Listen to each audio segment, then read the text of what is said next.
मगरबी बंगाल की सीएम ममता बनर्जी ने बड़ा ऐलान किया है। उन्होंने कहा है कि मरकज के वक्फ तरमीमी कानून को वेस्ट बंगाल में लागू नहीं किया जाएगा। कोलकाता में जैन तबके के एक प्रोग्राम में बनर्जी ने कहा है कि मैं अकलियती लोगों और उनकी प्रॉपर्टी की हिफाजत करूंगी। उन्होंने आगे कहा है कि मैं जानती हूं कि वक्फ अमेंडमेंट एक्ट के लागू होने से आप लोग दुखी हैं, मगर भरोसा रखें, बंगाल में ऐसा कुछ नहीं होगा जिससे कोई बांटकर राज कर सके।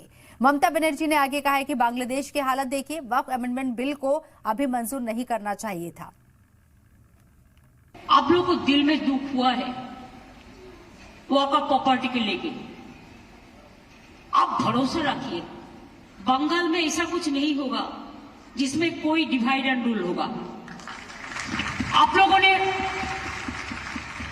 एक मैसेज दीजिए कि सबको एक साथ में रह के बचना है, जियो और जीने दो।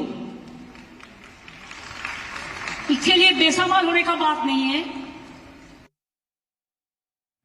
तो वाज़ेह रहे कि वक्फ अमेंडमेंट कानून 2025 आज से लागू हो गया है। मुल्क भर में ममता बनर्जी ने भरोसा दिया है कि मगरबी बंगाल के अंदर वक्फ नए कानून को लागू नहीं किया जाएगा जो नया कानून बना है, क्योंकि यहाँ पर लोगों की जो प्रॉपर्टी लेने की कोशिश हो रही है ममता बनर्जी उसको होने नहीं देंगी। उनके रियासत के अंदर ऐसा नहीं होगा, उन्होंने ये भरोसा दिलाया है। यानी कि सेंटर से पास हुआ वक्फ अमेंडमेंट कानून बांग्लादेश के मगरबी बंगाल के अंदर नाफिज नहीं होगा। उन्होंने बांग्लादेश का भी एग्जाम्पल दिया कि बांग्लादेश में किस तरह के हालात है, सबक लेना चाहिए और अभी ये बिल नहीं लाना चाहिए था, ऐसे कानून नहीं बनाना चाहिए था। ममता बनर्जी जन समाज के एक प्रोग्राम में शामिल हुई थी और वहां उन्होंने ये तमाम बातें कही है। उन्होंने कहा है कि मैं हिंदुओं के खिलाफ नहीं हूं, लेकिन मैं दुखी हूं जिस तरीके से इस बिल को पास कराया गया और उस पर कानून बनाया गया।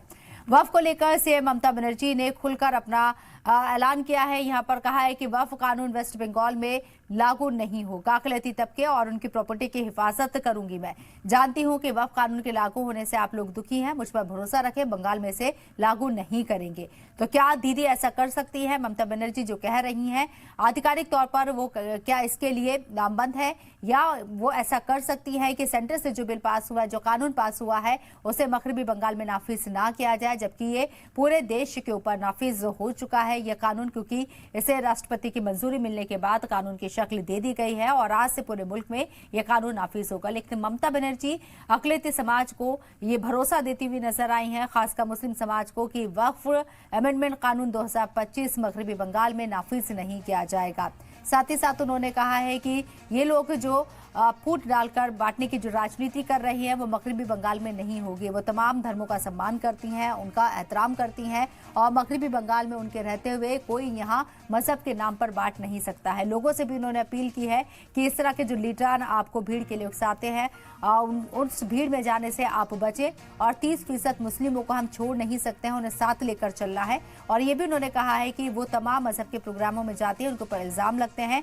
साथ ही साथ उन्होंने ये स्टेटमेंट भी दिया कि भले ही आप उन्हें गोली मारते लेकिन वो एकता का संदेश देती रहेंगी।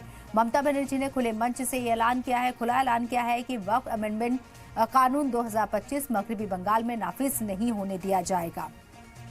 हालांकि दीदी भरोसा तो दे रही हैं, लेकिन उनके भरोसे पर कितना यकीन किया जा सकता है आधिकारिक तौर पर, क्या वो भरोसा देने के लायक है, इतनी कुव्वत रखती हैं कि वो इस कानून को, जो नया कानून नाफिज हुआ है, उसे मगरबी बंगाल में रोक पाए, ये समझना होगा। और ये कहीं ना कहीं कानूनी दाव पेच होगा, क्योंकि सेंटर की तरफ से नया कानून बन चुका है वक्फ अमेंडमेंट कानून 2025।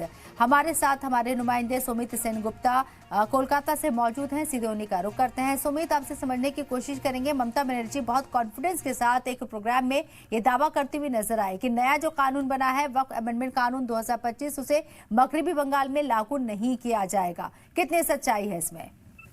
देखिए, इससे पहले जब सीए और एनआरसी की बात हुई थी, उस समय भी जब ये कानून बना था, उस समय भी ममता बनर्जी ने विरोध किया था और उन्होंने दावा किया था कि यहाँ पर पश्चिम बंगाल में वो लागू नहीं होने देंगी। और इस बार भी जब वक्फ अमेंडमेंट कानून बिल पास हो गया, कानून बन गया, इस बार भी आज पहली बार ममता बनर्जी ने सबको ये आश्वासन दिया कि मुसलमान समुदाय को आश्वासन दिया कि जो वो डर रहे हैं, जिस डर की बात बार बार किया जा रहा है उनकी तरफ से कि उनकी मस्जिद या फिर कब्रिस्तान छीना जाएगा, इस पर ममता बनर्जी ने उनको आश्वस्त करने की कोशिश की। जाहिर सी बात है कि ये एक पॉलिटिकल स्टंट है, क्योंकि बंगाल में जो अल्पसंख्यक वोट है, खासकर मुस्लिम वोट, वो ममता बनर्जी की पार्टी तृणमूल कांग्रेस को ही लगातार जा रही है।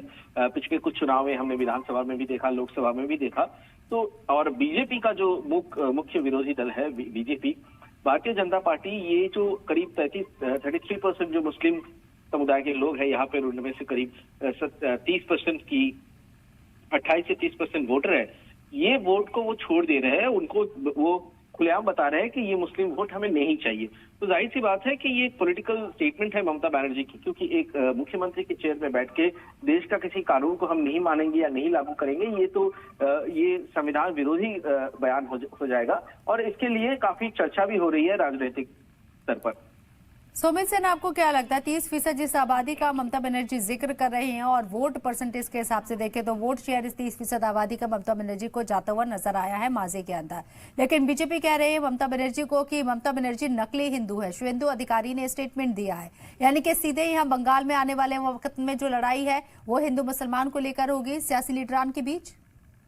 देखिए, पिछले 2021 के चुनाव हो या फिर 2024 के आम चुनाव, लोकसभा चुनाव, इन दोनों चुनाव में ही, हम विधानसभा और लोकसभा दोनों चुनाव में ही हमने देखा है कि यहाँ पर मुख्य एक इश्यू है, वो है हिंदू और मुसलमान वोट। बीजेपी सीधी तौर पर हिंदुओं को केंद्र कर रही है, क्योंकि जैसे हमने देखा कि रामनवमी का जो जुलूस निकला, इससे पहले कभी बंगाल में इस तरह से रामनवमी नहीं मनाया जाता था, लेकिन अभी रामनवमी बीजेपी के आयोजन से इतना बड़ा करके रामनवमी पालन किया जा रहा है ताकि हिंदू समर्थन वो ले सके। और उधर और बीजेपी का ये स्टैंड है कि ममता बनर्जी को ये साबित करना कि ममता बनर्जी एंटी हिंदू है। इसलिए जब ममता बनर्जी ईद के समय में वहां पर पहुंच गया, रेड रोड में पहुंच जाती है, तो उसको बीजेपी प्रचार खूब देता है कि ममता बनर्जी मुसलमानों की फेवर करता है। तो ये दोनों समुदाय के बीच में जो बंटवारे का राजनीति है, दोनों पार्टी खूब कर रही है, ऐसा एक दूसरे पे आरोप लगा रहे हैं। लेकिन ममता बनर्जी का कहना है कि वो ना हिंदू है, ना मुसलमान है, ना सिख है, ईसाई है, वो पहले इंडियन है। ये स्टेटमेंट ममता बनर्जी का ईद के समारोह पर जब ममता बनर्जी गई थी उस समय ये स्टेटमेंट दी थी। लेकिन उन्होंने ये भी कहा है कि बीजेपी ने अब जो धर्म बनाया है वो गंदा धर्म, इसको लेकर भी काफी चर्चा हुई। बीजेपी की तरफ से ये इस पर सवाल उठाया गया कि कैसे इसको हल्का गंदा धर्म बताया जा रहा है, क्या ममता बनर्जी ने हिंदू धर्म के खिलाफ बताए? तो इस पर राजनीति हो रही है। ये जाहिर सी बात है कि बंगाल में आने वाले चुनाव में 2026 में विधानसभा चुनाव है, उससे पहले ही ये माहौल बनाया जा रहा है कि दोनों समुदाय की या धर्म के आधार पर वोट को डिवाइड किया जा सके और उसका लाभ बिल्कुल। तो ममता बनर्जी और दीगर जो पार्टी, खासकर यहाँ पर अपोजिशन की बड़ी पार्टी बीजेपी, हिंदू मुसलमान दोनों ही पार्टी अपने कोर वोटर्स को साधने की कोशिश कर रही है। ममता बनर्जी जिस तरीके से बयान दे रही है, उनकी बात पर कितना भरोसा किया जा सकता है, ये अंदाजा लगाया जा सकता है, क्योंकि ममता बनर्जी ने कहा है कि वो इस नए कानून को, वक्फ अमेंडमेंट कानून 2025 को मगरबी बंगाल में नाफिज नहीं होने देंगे। लेकिन क्या वो रोक पाएंगे कानूनी तौर पर इसे? और क्योंकि सेंटर की तरफ से ये कानून पास किया गया है, ऐसे में क्या ममता बनर्जी यहाँ झूठी उम्मीदें दे रही हैं अकलियती तबके को कि इस बिल को नाफिज नहीं होने देंगी मगरबी बंगाल के अंदर? ये तमाम चीजें हैं जो ममता बनर्जी के ऊपर सवाल भी खड़े करती हैं।